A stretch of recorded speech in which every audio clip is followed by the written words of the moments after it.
हम लोग पिछले क्लास में करंट चैप्टर का सर्किट सॉल्व करना सीख रहे थे। तो पहला आपको बताया गया कि आपको पहले कोशिश करना चाहिए कि कहीं सीरीज पैरेलल है तो उनको सीरीज पैरेलल को जोड़ के और करंट निकाल के फिर करंट का डिस्ट्रीब्यूशन देखना चाहिए। इसके बाद अगर सीरीज पैरेलल नहीं है तो दूसरा स्टेप क्या सोचना चाहिए? स्टेप 2 सोचना चाहिए आपको डायरेक्ट सेल। डायरेक्ट सेल का मतलब ये हुआ कि कहीं कहीं देखोगे कि सर्किट बने रहेगा, बहुत सारा रजिस्टर पड़े रहेगा और किसी रजिस्टर पर एक सेल डायरेक्ट लगी रहेगी। तो जब किसी आर पर सीधा ई लगा है तो सीधे करंट ई बाई आर लिख सकते हैं। बाकी सर्किट में क्या होगा उसको बिना समझे हुए सीधे हम जिस रजिस्टर पे कोई सीधा सेल लगा है उसमें सीधे करंट निकालना चाहिए। फिर सोचना चाहिए कि बाकी सर्किट में सॉल्व कैसे करेंगे। ठीक है, जैसे हम क्या मतलब है इसका एक एग्जाम्पल से समझाना चाहेंगे आपको। जैसे मान लीजिए ये क्वेश्चन,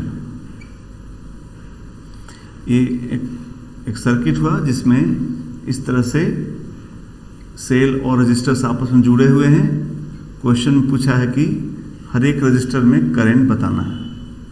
मान लीजिए 2 ओम का है, ये 4 ओम है, ये 2 ओम है, ये 10 वोल्ट है और ये 4 वोल्ट।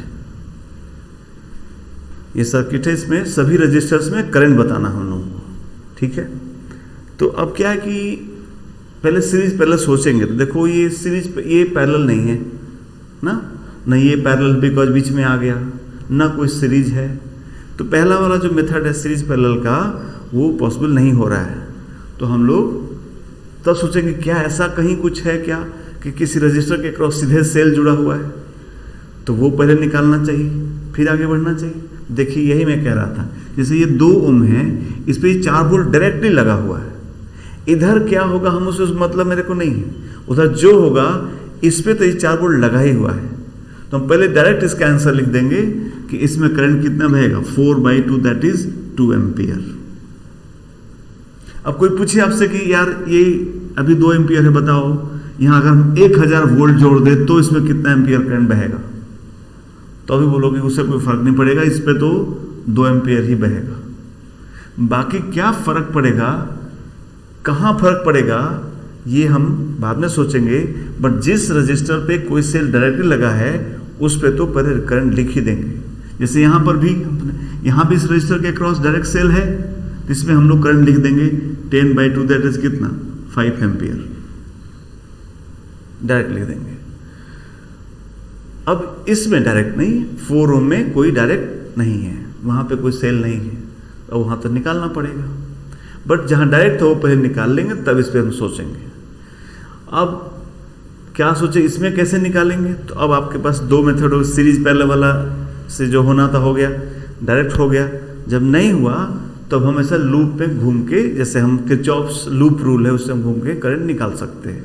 जैसे हम यहाँ करंट नहीं पता तो यहीं आई मान लेंगे, इधर उधर नहीं सोचेंगे यहाँ से क्या निकला, यहाँ से, ये सब फालतू बातें नहीं सोचना है।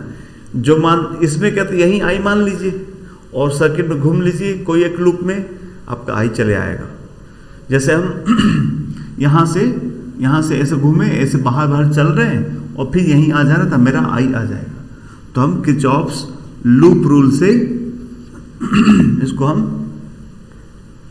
घूम के सॉल्व कर रहे थे। बोलिए इधर क्या होगा, यहाँ चलेंगे तो क्या पढ़ाया गया, करंट के लॉन्ग पोटेंशियल क्या घटता है, कितना V = IR।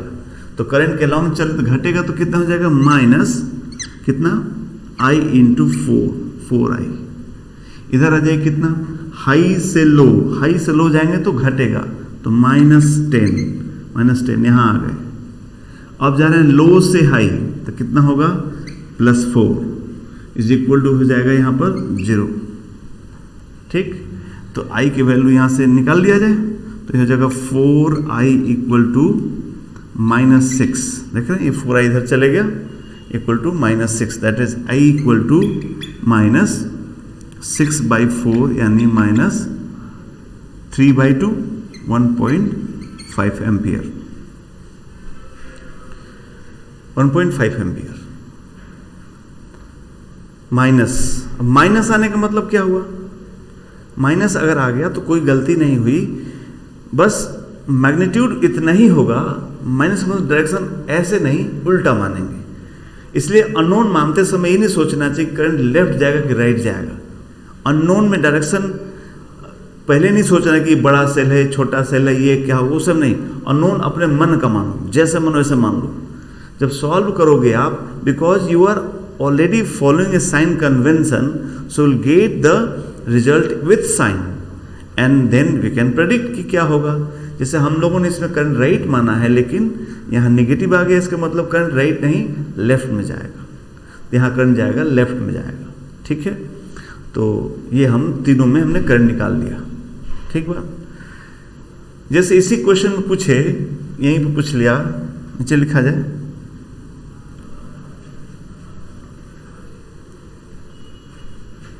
इसमें पूछ लिया कि what is the current flowing, what is the current flowing through each cell, what is the current flowing through each cell, full stop, question mark, मतलब what is the current flowing through the each cell, question mark कर लीजिए। और एक बात और लिखे कि find also find the power gained or lost by each cell. Also find the power gained or lost by each cell. Power gained or lost by each cell. एक नया चीज है जो सीखना है। ओके, तो हम लोगों ने करंट, अब ये जो पहला कहा कहाँ कितना करंट बाहर निकाला जाए, तो पता चला ये 2 और 5 तो पहले से पता है, हाई से लो बना दिए थे हम लोग। इसमें पता चला कि इधर नहीं उल्टा जाएगा, यानी इसमें करंट इधर की तरफ जाएगा कितना, 1.5 एम्पियर। ठीक बात। तो इधर से आया 1.5 एम्पियर, इधर गया 2 एम्पियर। देख रहे हैं आप, इसका मतलब कि इस सेल से किधर कितना गया। तो कैसे सोचेंगे आप कि अब ज्वाइंट किरचॉफ का ज्वाइंट रूल से सोचेंगे कि इस ज्वाइंट पर जितनी करंट आएगी उतनी जाएगी। इधर से गई है 2, इधर से गई है 1. कितना 5, इधर से भी कितना आना चाहिए, 0.5 आना चाहिए, ताकि ये 0.5 और 1.5 मिलके 2 हो जाएगा। यानी इस सेल से कितनी करंट आ रही है, 0.5। इधर आ जाइए, इधर 10 वोल्ट है, इधर से 5 एम्पियर इधर गया है और 1.5 इधर गया है, दोनों गया है, यानी इधर से आया होगा, कितना आया होगा, 5 + 1.5 दैट इज 6.5 एम्पियर इसमें से इधर गया होगा। यहां ठहर के, क्वेश्चन बहुत छोटा है बट बातें सारी यहीं पे समझ लेना है। जैसे जब हम कह रहे थे कि यहां पर 2 एम्पियर इस पे वैल्यू, ये 4 वोल्ट इस पे लगा है, 2 एम्पियर बहा है इसमें, तो कहीं ऐसा तो नहीं कि आपके मन में ये आ गया कि ये 2 एम्पियर पे 4 वोल्ट लगा है तो ये इसमें यही सेल इसमें 2 एम्पियर ले गई, ये 2 एम्पियर इसके वजह से चला। देख लीजिए, नहीं ऐसा। यहाँ पे 2 ओम पे 5 एम्पियर, तो सिंस ये सेल यहाँ लगी है इसलिए यही सेल ने 5 एम्पियर ले गया, ऐसा भी नहीं। ये इंपॉर्टेंट बात है जो मैं कह रहा हूं कि ये 2 एम्पियर पर 4 वोल्ट लगा, इसका मतलब ये नहीं, ये क्लियर है कि इसमें 4/2 2 एम्पियर बहेगा, बट ये 2 एम्पियर कौन देगा, इसको मत बोली कि ये लगा तो यही देगा, वो पूरे सर्किट का इफेक्ट होगा लगना, कहीं से आ रहा कोई चला रहा होगा। देख रहे हैं, ये इस सेल ने तो सिर्फ कितना करंट दिया, 0.5 एम्पियर दिया है, 2 नहीं दिया, जबकि उसमें 2 बह रहा है, तो इस 2 में इस सेल का भी योगदान चलेगा। यही बात मैं कर रहा था, अगर यहां आप सेल बदलेंगे तो ये करंट बदल जाएगी जो हो जाए, बट यहां इस 2 ही रह जाएगी। इसलिए ये बात खत्म किया जाए कि जिस रजिस्टर पे जो सेल लगा हो वही सेल करती है, ऐसा नहीं। जो किसी भी रजिस्टर में जो करंट बह रही है ओवरऑल पूरे सर्किट के सारा इफेक्ट होता है, बट वो इफेक्ट कितना होगा आप डायरेक्टली बता सकते हो, ये बात बताया गया आपको। अच्छा, तो ये तो करंट निकल गया, इससे 6.5 गया, इससे 0.5 एम्पियर गया। अब एक बात पूछा कि also find the power gain और लॉस्ट बाय द सेल, उसके लिए आप नया नोट लिखेंगे। सेल का पावर लॉस कैसे नोट लिखेंगे? देखिए, जब कोई, पहले एक बात बताइए सब लोग, नोट का एक एक करके सारा पॉइंट, इसमें सेल के बारे में थोड़ी और बातें कर लेते हैं। आइडियल सेल हम किसको बोलेंगे? आइडियल सेल का मतलब क्या होता है? जिसके अंदर इंटरनल रेजिस्टेंस 0 होगा, इक्वल टू 0। जिस सेल के अंदर इंटरनेस 0 होता है उसको हम आइडियल सेल कहते हैं। ठीक है, तो इंटरेंसेंस होता क्या है? तो आप केमिस्ट्री में और डिटेल आपको पढ़ाया जाएगा। इलेक्ट्रोकेमिस्ट्री चैप्टर होता है जहाँ पे 2 इलेक्ट्रोड्स होते हैं, बीच में इलेक्ट्रोलाइट सोल्यूशन होता है। जब सेल वर्क करना चालू करती है तो कैटायंस एनायंस आपस में मूव करते हैं, और फिर वो बाकी सब आप केमिस्ट्री में पढ़ेंगे, कितना मूव कर कितना ईएमएफ पैदा होता है, वहाँ पढ़ाई केमिस्ट्री की बात। हम लोग यहाँ से फिर बात करेंगे कि इलेक्ट्रोलाइट सोल्यूशन है तो आयंस जब चलेंगे तो सोल्यूशन है तो उसमें आपस में क्या कोलिजन भी होगा आयंस में, है ना। एयर नहीं है अंदर, आपके पास सोल्यूशन, उसमें सॉल्वेंट भी है और सॉल्यूट भी है, तो चलते हैं तो आयंस का दूसरे से लिक्विड सोल्यूशन से सबसे कोलिजन होता है, जिसमें उनको जैसे इलेक्ट्रॉनों का कंडक्टर में चलना, इलेक्ट्रॉनों का कंडक्टर में चलने से कंडक्टर के लैटिस से कोलिजन होता था तो रेजिस्टेंस पैदा होता था। इसी तरीके से जब कैटायंस एनायंस लिक्विड सोल्यूशन में चलते हैं तो भी पूरे सोल्यूशन के मॉलिक्यूल से टकराते रहते हैं, इसलिए उनके चलने में रुकावट पैदा होता है, एंड दैट रेजिस्टेंस इज क्या? Internal resistance.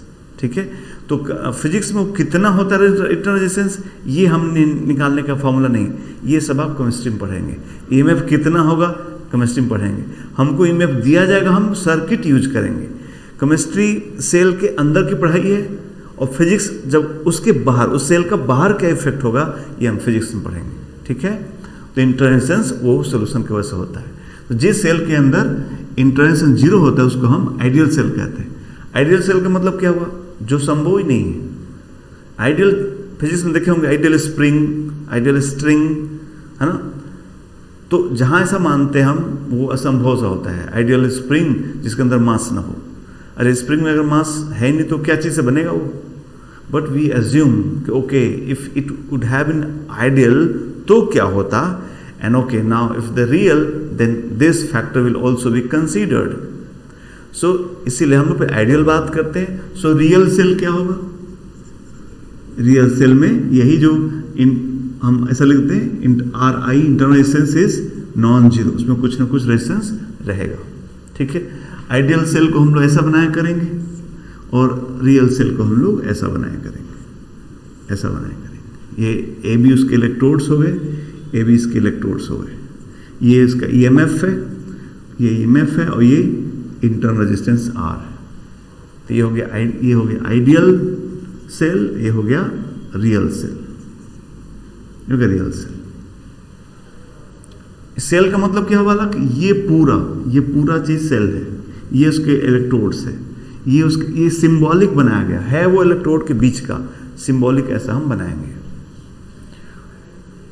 ठीक है, आइडियल सेल रियल सेल होगा। दूसरा बात इनके बारे में, और कैसे हम साइन कन्वेंशन फॉलो करेंगे इसमें हम, तो साइन कन्वेंशन हालांकि आप जानते, फिर भी मैं एक बार लिख देता हूं सेल के लिए। साइन कन्वेंशन में एक तो पहला तो है कि EMF का जैसे ऐसा है, तो ये जो बड़ा वाला लाइन है वो हाई पोटेंशियल है और छोटा वाला लाइन लो पोटेंशियल है।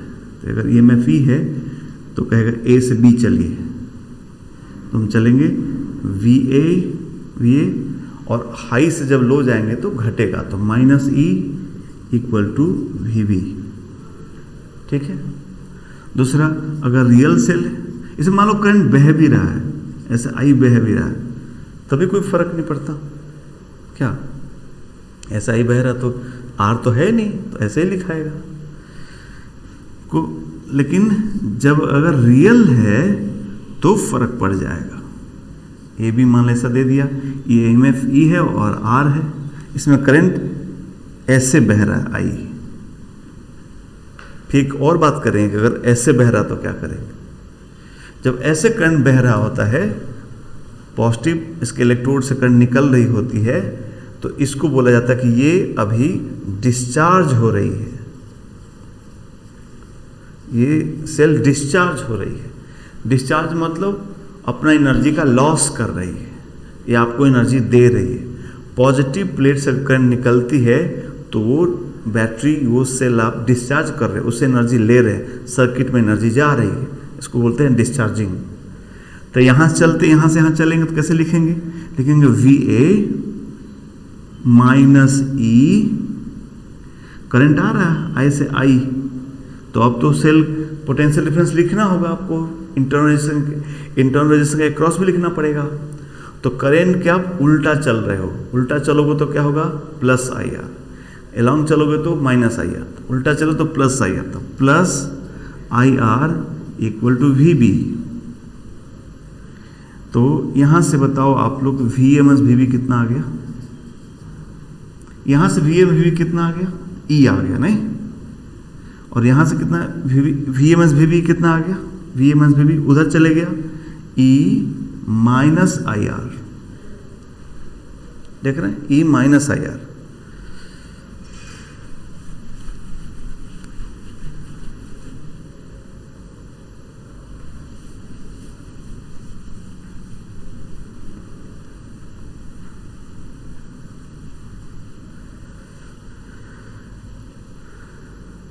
तीसरा, इसमें तीसरा लिखा जाए, थर्ड लिख रहे हैं ऐसा कि सेल वैसे ही बना रहे हैं लेकिन इसमें करंट ऐसे आ रही है, बाहर से करंट सेल के अंदर आ रही है। तो ऐसा कभी होता है, उसको बोलते हैं कि सेल चार्ज हो रही है, इस सेल का चार्जिंग हो रहा है, चार्जिंग में इसकी एनर्जी बढ़ेगा, बाहर से पॉजिटिव से एनर्जी सेल के अंदर आ रही है, इसका एनर्जी बढ़ रहा है। इसमें क्या हो रहा था? सेल अपना एनर्जी दे रही थी आपको, इसलिए इसको डिस्चार्जिंग बोलते हैं, इसको चार्जिंग बोलते हैं। तो फिर चला जाए, ए से बी चला जाए, कैसे लिखेंगे? VA minus E, VA minus E, और करंट ऐसे ही जा रहा है, तो माइनस IR इक्वल टू कितना? VB, implies VA minus VB इस बार कितना आएगा? देख रहे कितना आएगा? E plus IR, E plus IR। Ideal cell में VA माइनस VB कितना आएगा? E आ रहा है। इस केस में VA VB E minus I आ रहा है, जब क्या हो रहा है? डिस्चार्ज हो रहा है। जब चार्ज हो रहा है तो E प्लस IR आ रहा है।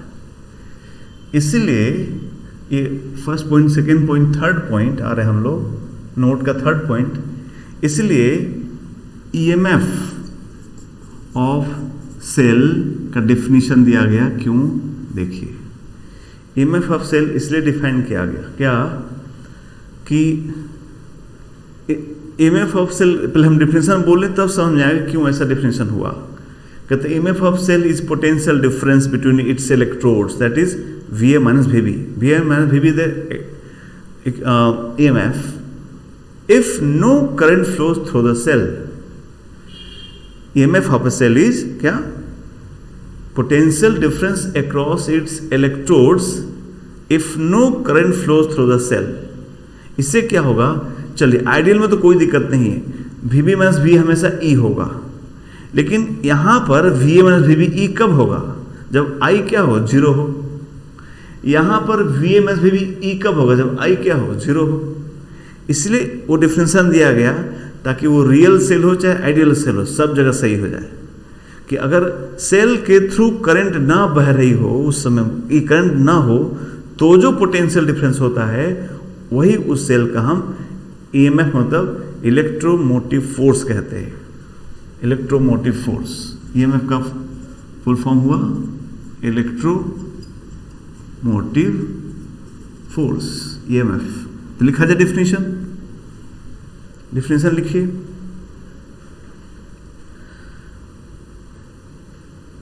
EMF of a cell is EMF of a cell is potential difference EMF of a cell is potential difference across its electrodes. Potential difference across its electrodes if no current flows through the cell. If no current flows through the cell. Cell से हो के current अगर ना बहे तो उसके electrodes का बीच का पोटेंशियल डिफरेंस ही उस सेल का ईएमएफ होता है। इसीलिए ऐसा डिफिनेशन दिया गया ताकि रियल और आइडियल सभी सेल के लिए एक डिफिनेशन हो जाए। I think it is now very clear. Now will go for the fourth point कि when the cell gets discharge और charge, if it is discharging it will give you energy, electrical energy. That chemical energy is converted into electrical energy. And when it is getting charged, then आप electrical energy दे के उसके अंदर energy store करते हो in form of chemical energy. So how to know how much energy is given by the cell or given to the cell? So for that let us see this one. कि मैं जैसे एक cell बनाया ऐसा EMF E का और एक current इसमें से आई निकल रहा है। क्या बता सकते हैं कि ये सेल चार्ज हो रही है कि डिस्चार्ज हो रही है? इस केस में चार्ज हो रही है कि डिस्चार्ज हो रही है? क्या बताएंगे? हाँ, डिस्चार्ज हो रही है। सही बात। क्यों? क्योंकि पॉजिटिव प्लेट से एनर्जी निकल रही है, एनर्जी दे रही है। पॉजिटिव प्लेट से जब एनर्जी निकलेगा तो पॉजिटिव वर्क होगा, ध्यान रखना है। पॉजिटिव प्लेट से करंट निकलेगा तो वर्क पॉजिटिव होगा। ओके, सो अच्छा, करंट की दिशा तो हम लोग मानेंगे कि पॉजिटिव चार्ज चलने की दिशा को हम लोग करंट की दिशा एज्यूम किए हैं कन्वेंशनली। तो जैसे डी टी टाइम में डी क्यू चार्ज यहां से यहां चले गया। डी टी टाइम में डी क्यू चार्ज लगातार चार्ज जा रहा है इसमें, तो अगर हम डी टी तो कॉन्टिन्यूस चार्ज फ्लो हो रहा है ना सर, करंट बह रहा है तो। But we are considering how much charge is flowing in D T time. So D T time में कितना चार्ज बहा होगा? Let it be D Q. So D Q charge low से हाई चले गया, लो से हाई गया मतलब उसका एनर्जी बढ़ गया। तो सेल ने कितना काम किया लिखा जाए कि work done by cell in transferring a charge dq is equal to कितना हम जानते हैं क्या? dq into delta V, dq into delta V, Q delta V, I will write dq into E. हम लोग सिर्फ यहाँ की बातें कर रहे हैं, dq इंटू ई, इतना वर्क है। So power delivered by cell, power delivered by cell, तो क्या होगा? तो ये वर्क है, work D W by D T power होता है, बाई डी टी कर देंगे, that is D Q into E upon D T rate. So it will be I into E, I write E into I. ये formula हो गया। किसी cell का, कोई सेल कितना पावर दे रही है, पावर मतलब जूल पर सेकेंड, कितना एनर्जी पर सेकेंड दे रही है, दैट इज ई इंटू आई। इतना एनर्जी वो वर्क, उतना एनर्जी वो आपको लगातार दे रही या ले कब रही है? जब सेम चीज़ क्या हो, जब करंट आएगी तो चार्जिंग होगा तो एनर्जी लेगी, कंज्यूम करेगी, और डिस्चार्जिंग होगा तो सेम एनर्जी आपको देगी। ठीक है, सो ये फॉर्मूला हो गया कि कभी EMF ई के सेल से अगर आई करंट निकलता है तो ई आई एनर्जी दे रही है, और अगर आती तो ई आई एनर्जी कंज्यूम हो रही है। अगर आप ये सोचते हैं कि सर ने यहाँ पर रेजिस्टेंस नहीं बनाया, ये तो आइडियल सेल के लिए बताया, रियल सेल के लिए क्या होगा, तो वो बताने की कोई ज़रूरत नहीं है। क्यों? मैंने कहा इस सेल के लिए इतना एनर्जी दिया, इस रियल सेल में भी अगर आई करंट निकल रही है, ये डिस्चार्जिंग हो रहा है ना, तो ये सेल भी आपको ई आई एनर्जी देगी, वो आ जाएगा। लेकिन साथ साथ क्या होगा, उस सेल के अंदर जो इंटरनल रेजिस्टेंस है उसमें एक्स्ट्रा लॉस हो जाएगा। पिछले क्लास में रजिस्टर में अगर I करंट बहता तो पावर लॉस का फॉर्मूला पढ़ाया था I²R। सो जैसे इस कंडीशन में कोई कहे कि अगर I करंट बह रहा है तो क्या हो रहा है, सेल ने कितना एनर्जी दिया, तो आप क्या बोलोगे कि सर ये सेल एनर्जी दिया कितना, ये तो एनर्जी दिया है इतना है, तो एनर्जी कितना मिला ही आपको, EI तो मिला है, बट उस यहाँ पे एनर्जी का क्या हुआ, लॉस भी हुआ, सर्किट में I² लॉस हो गया। ठीक है, तो रेजिस्टेंस में लॉस तो अलग बात है, सेल ने इतना काम करना है हम हर बार। ठीक है, ओके। तो अब हम अपने जो क्वेश्चन था हम मिटा दिए यहाँ पर, उसमें पूछा था ना कौन सेल से कितना वर्क होगा क्या होगा, तो हम लोग कर सकते हैं। अब अपना नोट्स देखिए, यहाँ जो लेफ्ट वाली सेल थी 4 वोल्ट की थी, उसमें से 0.5 एम्पियर करंट निकला था, तो पॉजिटिव वर्क हुआ, तो उसका पावर लॉस कितना हो गया 4 × 0.5 दैट इज 2 वाट, 2 वाट हो गया। और जो इधर सेल था उसमें से कितना, जो EMF था E था 10 था, यस, और करंट बह रहा 6.5। ठीक है, हाँ, तो उसका पावर E × I, उसका पॉजिटिव वर्क होगा तो 10 × कितना E, जो I उसमें 6.5 बह रहा था, E × I उसमें पावर लॉस हो गया, दोनों ही डिस्चार्ज हो रही थी। ठीक है, जरूरी नहीं कि किसी सर्किट में सारा सेल डिस्चार्ज ही हो, सारा डिस्चार्ज हो सकता है, या सॉरी सारा डिस्चार्ज नहीं, हाँ सारा डिस्चार्ज हो सकता, सारा सेल डिस्चार्ज हो रहा है, सब संभव है। जैसे यहाँ पे कुछ चार्ज हो रहा, कुछ डिस्चार्ज ये संभव है। अब ये नहीं कि सब चार्ज हो रहा है, ऐसा तो नहीं हो सकता है, बिकॉज सब एनर्जी ले रहा है, देख कौन रहा है, तो ये हो सकता है कि कुछ दे रही है कुछ ले रही है, ऐसा संभव है। सारा दे रही है भी संभव है, बट सारा ले रही है कैसे संभव, देगा कौन? So partly charging, partly discharging, yes. All cells are discharging, yes. All cells are charging, no. ऐसा नहीं हो सकता। So this is छोटे-छोटे बातें जो सेल के बारे में हुई कि हाँ वो EMF क्या होगा, वर्क कितना करेगा, पावर कितना होगा, हम एनर्जी लॉस कैसे लिखेंगे। ठीक है, ओके।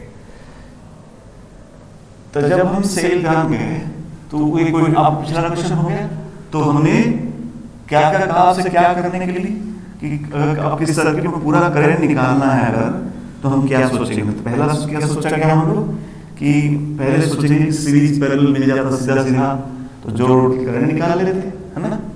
फिर दूसरा क्या बताया मैंने आपको कि अगर ऐसा नहीं हो रहा है तो ऑब्जर्व करो कहीं डायरेक्ट सेल तो नहीं लगा है। अगर डायरेक्ट सेल लगा है तो आप सीधे उस सेल का करंट निकाल लीजिए।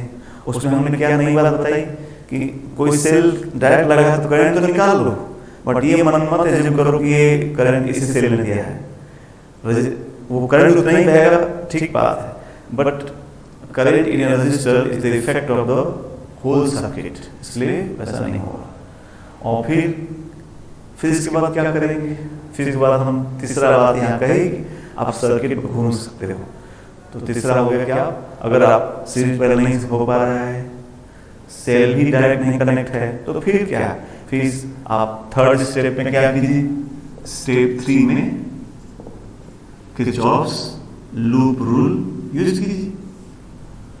आई करंट मान के सॉल्व कर दीजिए आप उसको। कैसे हम करने जा रहे हैं, आपके लिए वैसा एग्जाम्पल करते हैं। जैसे हमारे लिए कहा कि चलिए कहा कि कुछ भी रैंडम जो मन करे सर्किट बनाते चलते हैं, कुछ भी ऐसा बना दिया, एक रेजिस्टेंस दे दिया आपको, यहाँ भी एक सेल दे दिया, चलिए ऐसा, है ना, और फिर इधर से भी कुछ दे देते हैं, इधर भी एक रेजिस्टेंस दे दिया आपको, ठीक है, यहाँ एक रेजिस्टेंस दे दिया ऐसा। अब इसको करते फिर और भी क्वेश्चन करेंगे। तो कहा कि ये 4 वोल्ट है, ये 2 ओम है, फिर ये कहा कि 6 वोल्ट है और ये 2 ओम है, चलिए ये भी 2 ओम है मान लीजिए, कुछ भी ऐसा एक डाटा बना लिए। क्वेश्चन एग्जाम्पल हुआ हमारा, एग्जाम्पल हुआ कि find I through each resistor, find I through each resistor, हर एक रजिस्टर में कितना करंट बह रहा है आपको बताना है, ठीक है, ओके। तो हमारा दोनों मेथड जो शुरुआत वाला था वो फेल कर रहा है यहाँ पर। कैसे फेल कर रहा है कि ये रजिस्टर इस वजह से सीरीज नहीं है बिकॉज यहाँ से ब्रांच हो गया, ये दोनों पैरेलल भी नहीं है बिकॉज बीच में पोटेंशियल में डिफरेंस लगा दिया गया, है ना। तो सीरीज पैरेलल नहीं है, ना कोई सेल किसी डायरेक्ट जुड़ी है, अजीब ढंग से ये सेल डायरेक्ट कहाँ जुड़ी, इधर जुड़ गई, फिर इस पर जुड़ा ही नहीं। तो ना कोई दोनों में से कोई भी सेल किसी पर डायरेक्टली भी नहीं जुड़ा है। तो तब क्या करें, तो तब स्टेप 3 करो, फिर तो कुछ नहीं, फिर करंट आई मानो और सर्किट में घूम घूम के सॉल्व करो। तो हम लोग करने जा रहे हैं, ठीक है। आपके लिए हम करते हैं, फिर आप ऐसे प्रैक्टिस करेंगे क्वेश्चंस। तो हमको करंट मानना है, सभी सर्किट में करंट मानना है।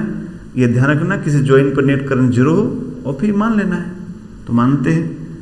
अब यहाँ क्या है, मैं देखता हूँ कि करंट मानना है तो बच्चे फिर सोचने लगते हैं कि कहाँ पर कितनी करंट माना जाए, किधर से किधर करंट आ रही होगी, ये 6 वोल्ट ज़्यादा है कि 2 वोल्ट 4 वोल्ट ज़्यादा है, कौन किधर करंट जा रहा होगा। ये सब चीज़ें बेवजह सोचते हैं बच्चे, इनका कोई मतलब नहीं है। आपको जब मैं जो भी ये लोग सोचते हैं कि इधर जाएगा इधर जाएगा उधर जाएगा, जब सोचते हैं तो मैं बच्चों से बोलता हूँ कि मतलब आपको ये बात आंसर पता है पहले से ही कि किधर से किधर जाएगा, फिर सॉल्व क्यों कर रहे हो। आपको पहले से पता किधर किधर करंट जाएगा तो फिर सोल्यूशन बचा क्या। अननोन मानने में क्यों सोचते हो, अननोन अपने मन का मानो। किरचॉफ्स लूप लगाने में सोचो, इक्वेशन को सॉल्व करने में सोचो कि वहाँ कोई न्यूमेरिकल गलती ना हो। अननोन माने मैं यहीं से मान रहा हूँ, यहीं से आई मानने जा रहा हूँ। और राइट हैंडर हो तो क्या मैं ऐसे आई मानूंगा, ऐसे आई राइट हैंडर का मतलब मेरा कहना कि कुछ नहीं सोच रहा हूँ मैं। लेफ्ट हैंडर होता तो ऐसे इधर से आई मान लेता, ये कह रहा हूँ मैं। B free while you are assuming current, then don't put your mind.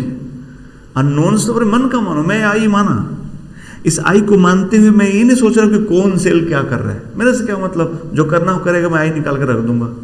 मैं आई ऐसे मान रहा हूँ भाई, ऐसे मेरा आई गया होगा, इनके बारे में कुछ नहीं सोच रहा हूँ कि ये क्या करेंगे, मेरे से क्या मतलब। आई बह रहा है, आई जा रहा है, तो कुछ इधर जाए कुछ इधर जाएगा। मान लिया कि मैं इधर गया, आई वन गया इधर, बिकॉज 2 रास्ता है तो एक तो ऊपर मानना पड़ेगा। तो इधर से आई गया तो इधर से आई वन गया, तो इधर से क्या होगा आई माइनस आई वन, सही, जो इन रूल का लगा दिया मैंने। अब इधर से आई वन आएगा, आई माइनस आई वन, फिर मिलकर आई हो जाएगा, बढ़िया हो गया अननोन मान लिया। तो अननोन मानने में नहीं सोचना है, अपने हिसाब से मान लेना है। एक बार आपने मान लिया, अब आपके पास कितने अननोन हो गए, आई वन, 2 अननोन। तो आपको 2 इक्वेशन चाहिए, तो कोई भी कंप्लीट 2 पाथ में घूम लीजिए, ट्रायंगल में घूम लीजिए। किसी का मन करे तो ऐसा घूम ले, किसी का मन करे तो दोनों ट्रायंगल में घूम लीजिए। ये this is the beauty of science. Now मुझे ये नहीं बोलना कि आप किधर से घूमो, कोई इस ट्रायंगल घूमे, इस घूमे, 2 इक्वेशन बन गया, खुश रहे। कोई एक ट्रायंगल घूमा, एक उसको स्क्वायर घूम लिया, ऐसा उनको भी वही आंसर आएगा। This is the beauty of science. If you change the path, you change the method, not change the answers. So this is the beauty of science. So be free while solving the things. Okay, so let us move in this triangle first. This triangle. Okay, I'll start from here. ऐसे चल रहे, ऐसे चल के यहाँ आ रहे हैं, तो बोला जाए ऐसे चल रहे हैं, तो कितना होगा +4, ठीक है। करंट का उल्टा चल रहे, करंट के लॉन्ग चलेंगे तो पोटेंशियल ड्रॉप होगा, और करंट उल्टा चलेंगे तो बढ़ेगा। नदी गंगा हिमालय से बह के नीचे आ रही, तो गंगा के लॉन्ग चलेंगे तो हिमालय से नीचे आएंगे, पोटेंशियल ड्रॉप होगा। और गंगा के बहाव को उल्टा चलेंगे तो ऊपर जाएंगे। तो करंट को उल्टा चलेंगे तो पोटेंशियल बढ़ेगा, और करंट के लॉन्ग चलेंगे तो पोटेंशियल घटेगा। तो करंट को उल्टा चलेंगे तो पोटेंशियल बढ़ेगा, तो कितना बढ़ेगा IR, तो 2 × I1 यहाँ आ गया सर। अब इधर आ रहे, करंट के लॉन्ग चल रहे, करंट के लॉन्ग चले तो घटेंगे, घटा जाए तो -2 × I minus I1 = 0। Sum of potential drop across each element is 0। इसको सिंप्लीफाई कर लिया जाए, इक्वेशन सॉल्व करना है तो बालक ये हो गया 2I1, और यहाँ से भी आएगा +2I1, देख रहे हैं, तो यहाँ से माइनस कटेगा तो +2I1, 2I1 ये, अब +2I1 ये हो गया 4I1, और यहाँ से है -2I, तो -2I, ठीक है। यहाँ +4 उधर कर दी तो हो गया -4, ठीक है, तो ज़रा और सिंप्लीफाई कर ले, 2 हटा लेते हैं, सिंपल इक्वेशन हो जाएगा 2i1 minus I equal to -2 equation number 1, 2 का डिवाइड कर दिया, एक इक्वेशन बन गया। अब एक और पाथ में घूम लिया जाए, कोई पाथ, इस ट्रायंगल घूम लो चाहे बाहर बार घूम लो, चलो मैं बाहर बार घूम रहा है, ऐसे ऐसे घूम रहा है, ऐसे ऐसे ऐसे घूम रहा हूँ, तो बोला जाए इधर से, बोलिए फिर से क्या, +4 प्लस कितना, +2i1, इधर आ गए, हाई से लो -6, हाई से लो -6, ठीक है, इधर आ रहे हैं, करंट को उल्टा चलेंगे तो बढ़ जाएंगे, +2i इक्वल टू 0। तो इसको थोड़ा सिंप्लीफाई कर लेते हैं, कितना हो जाएगा, 2i1 + 2i is equal to, ये +4 -2 है तो उधर गया, हो गया +2 हो गया, और थोड़ा सिंप्लीफाई कर ले तो इसका इक्वेशन हो जाएगा i1 + i equal to 1, equation number 2। तो now we have 2 unknown, 2 equation, solve कर देंगे। तो इन दोनों इक्वेशन को ऐड किया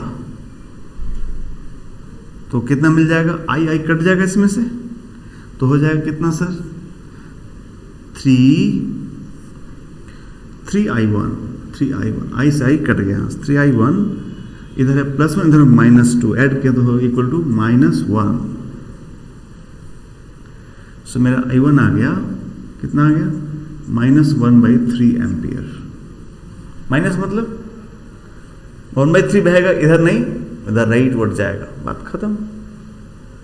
आई भी निकालना था, आई भी निकाल लेते हैं, सो आई हो जाएगा कितना, I equal to 1 - i1, that is 1 minus +1/3, that is 4/3 ampere. तो इधर ये सही पोर्शन, ये सही है, ये 4/3 जाएगा, इसमें इधर जाएगा, और इसमें दोनों को वैल्यू पुट करके निकाल लेंगे। तो इस तरह से हम किरचॉफ लूप रूल का मतलब यही हुआ कि हर जगह हम करंट मानेंगे और सॉल्व करेंगे, ठीक है। जब सीरीज पैरेलल ना बने, जब डायरेक्ट सेल ना हो, तो आप लूप मानिए और उनको सॉल्व करिए। इस पे हम लोग और थोड़ी प्रैक्टिस करते हैं, ये तो हमने किया, अब आपको हम देते हैं सर्किट सॉल्व करके, निकालिए करंट, निकालिए सभी करंट, सेम क्वेश्चन रहेगा, find I through each resistor. मैं सर्किट बदल रहा हूँ, आप सॉल्व कीजिए। मैं सर्किट बदल करता हूँ, सॉल्व कीजिए।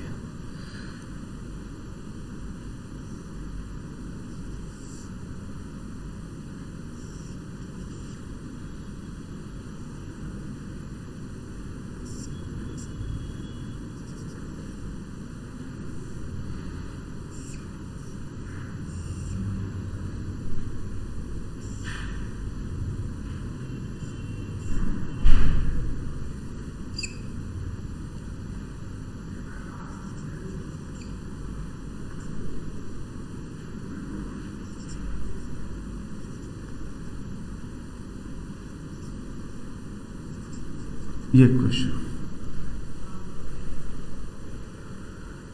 आपको सभी रजिस्टर्स में करंट निकालना है। अब यहाँ पे आप क्लास को पॉज कीजिए और इसको सॉल्व कीजिए, पूरा क्वेश्चन हर सॉल्व करके किरचॉफ लूप लगाना है, सॉल्व कीजिए इसको।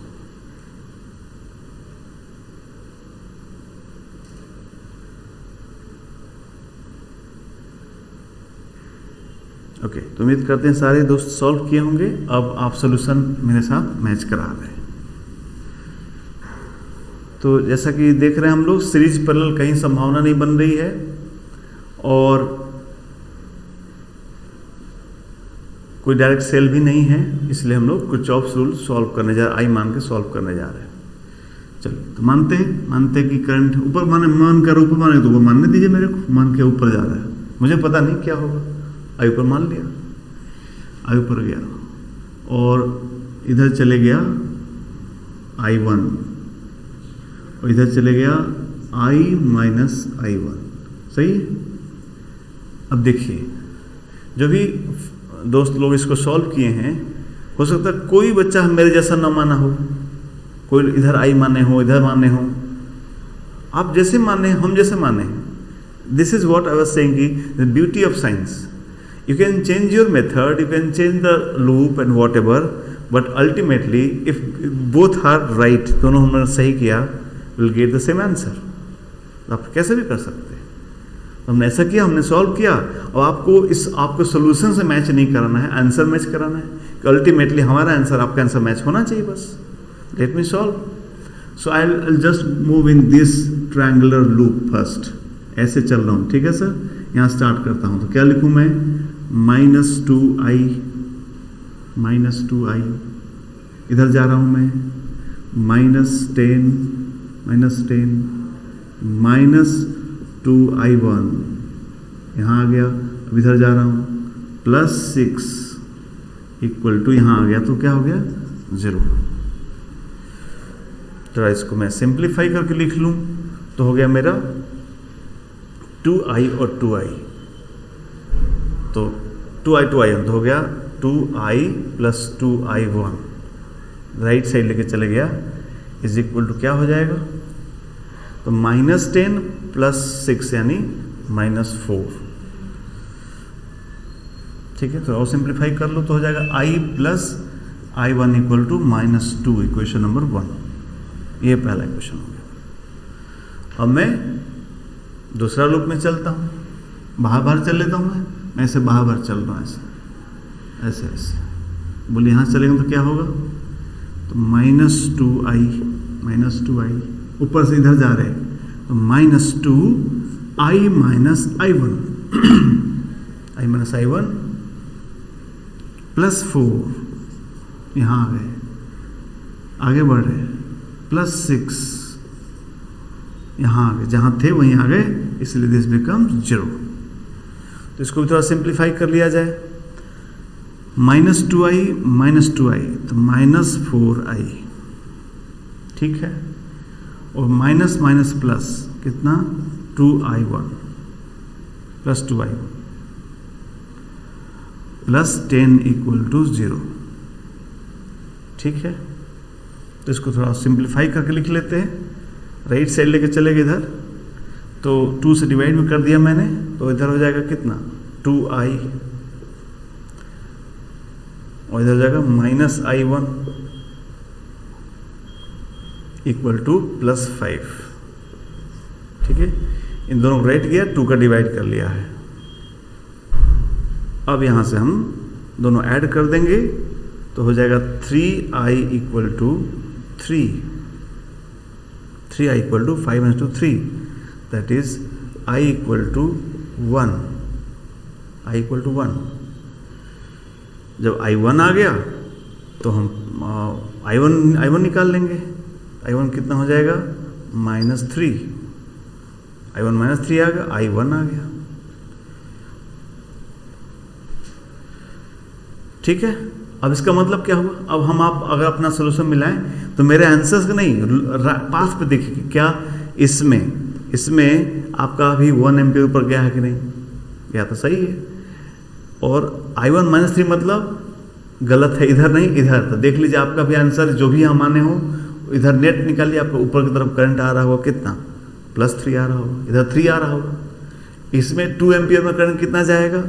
तो i1 i माइनस है तो माइनस प्लस हो जाएगा, तो इधर करंट जा रहा है 4 एम्पीयर। तो आप भी देख लीजिए आपका सोल्यूशन में इधर 4 एम्पीयर जा रहा हो। So this is very simple. जब हमको कुछ सोचना ही नहीं है, so in different paths will different current मानेंगे, फिर सॉल्व कर देंगे, लूप रूल से सॉल्व कर लेंगे ऐसे।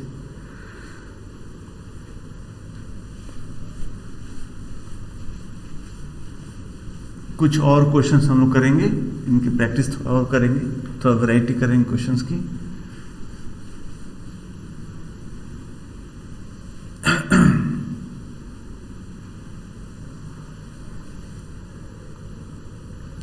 एग्जाम्पल नंबर 3 करेंगे कि कहा कि ऐसा रेजिस्टेंस है, सेल है, इधर भी रेजिस्टेंस है, इधर भी रेजिस्टेंस है, और ये इधर एक सेल है, फिर इधर एक सेल है, इधर एक रजिस्टर है, और इधर भी एक रजिस्टर है। ऐसा सर्किट। इस पॉइंट का नाम A है, इस पॉइंट का नाम B है। ये सारे रजिस्टर सर्किट के 2 ओम के हैं, सब जहां जहां है सब 2 ओम, 2 ओम 2। ये सेल 10 वोल्ट की है, ये 2 वोल्ट की है, और ये 4 वोल्ट की है। ठीक है, ये सर्किट है। क्वेश्चन क्या है? Find current in each resistor and VA minus VB। 2 चीज बताना आपको। पहला क्या? Current in register. दूसरा चीज क्या बताना आपको? इस पॉइंट में कितना पोटेंशियल डिफरेंस है, ये बताना है। चलिए, इसमें कुछ नई बातें नहीं, इसलिए आप खुद से ट्राई करेंगे तब हम इसका सलूशन लिखते हैं।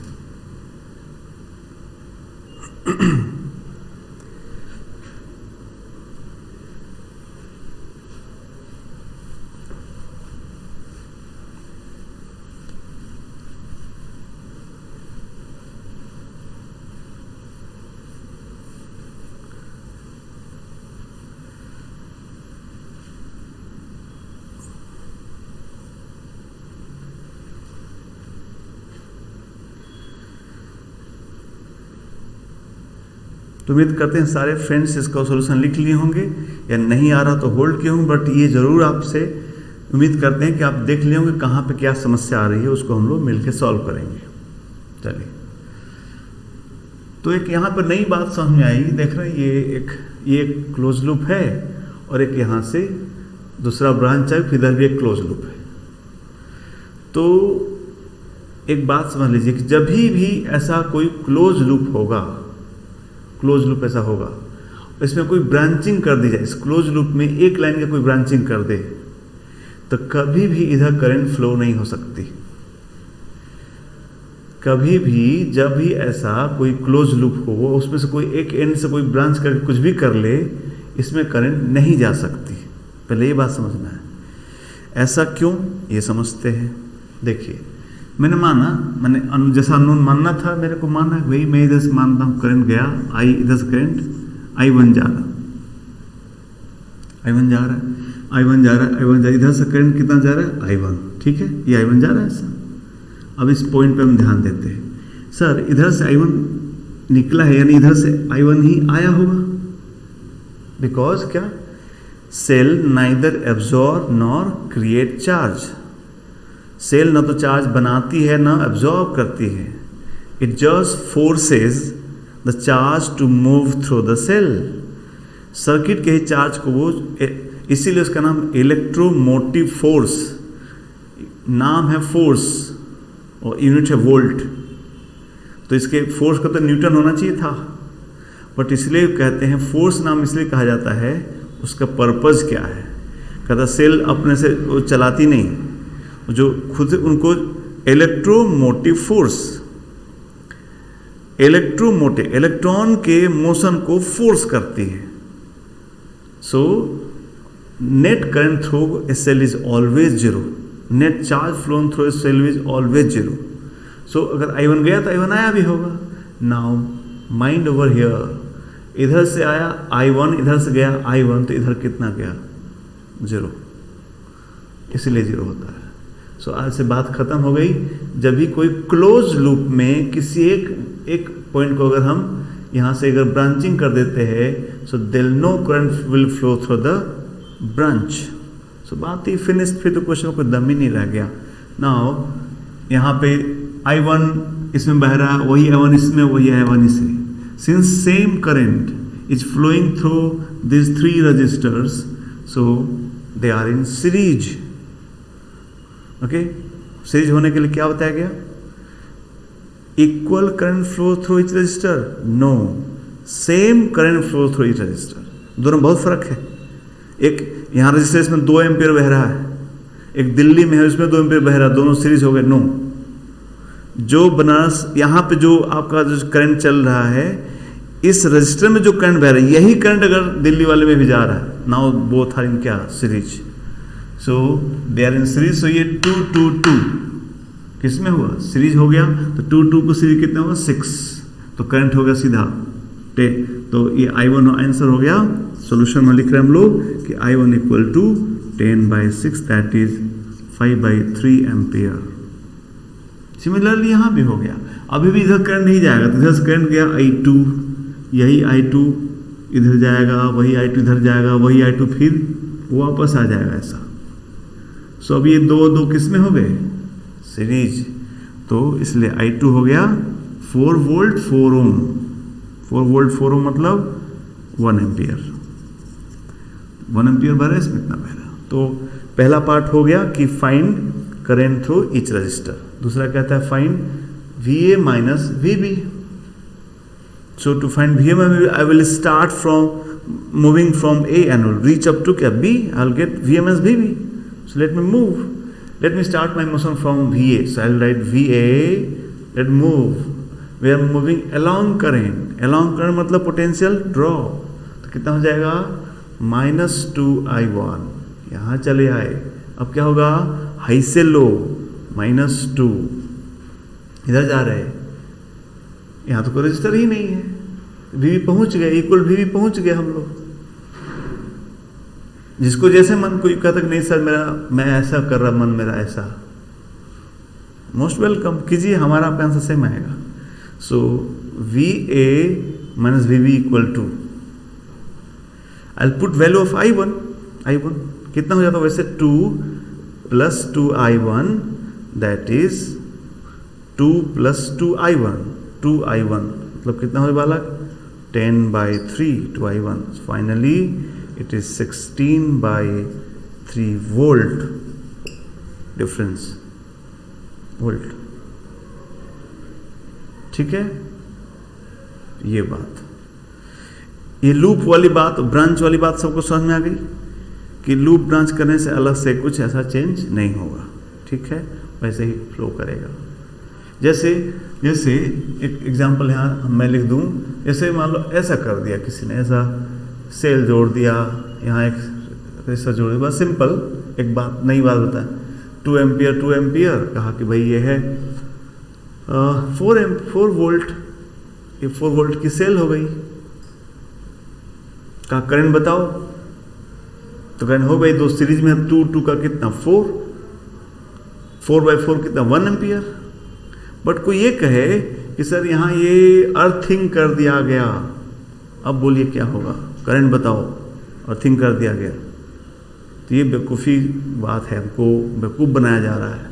ऐसा कुछ नहीं होगा। Again this is a close loop, आप ब्रांच करोगे तो कुछ नहीं होगा, इसमें कोई करंट नहीं फ्लो होगा, बिकॉज आप क्लोज लूप को ब्रांच करोगे तो 0 होगा। तो वैसे उनको समझाओ कि सर I बहेगा, I आएगा, I बहा है तो इधर से I आना चाहिए सर, I आया तो इधर करंट गया, 0 हो गया sir. So there is no change by earthing, the answer remain 4/4, जो पहले था अभी भी रहेगा, 1 एम्पियर पहले भी रहेगा। What will make this difference? और अर्थ करने से क्या हो जाएगा? तो अर्थ करने से पढ़ाया गया आपको कि जिस पॉइंट को अर्थ करते हैं उसका पोटेंशियल 0 हो जाता है। तो अब इसका पोटेंशियल 0 होगा तो बता सकते हैं कि इसका पोटेंशियल कितना होगा, इसका पोटेंशियल कितना हो। किसी एक पॉइंट का पोटेंशियल बताया जा सकता था, इसमें नहीं बता सकते। यानी find potential of A, cannot say find potential difference of A and B, ये कर सकते हैं, but find potential of B नहीं बता सकते। बट यहाँ पे एक रेफरेंस पता चल गया कि 0 है, तो हम पोटेंशियल डिफरेंस ही नहीं, किसी पॉइंट का पोटेंशियल, उस पॉइंट का पोटेंशियल भी बता सकते। That's all, nothing will change. ठीक है, ओके। सो हमने किरचॉफ्स रूल पे, कुछ सर्किट रूल पे क्वेश्चन किए। अभी हम लोग और भी क्वेश्चन इस पर ट्राई करेंगे नेक्स्ट क्लास में, तब जाके टॉपिक कंप्लीट होगा। Okay, thank you.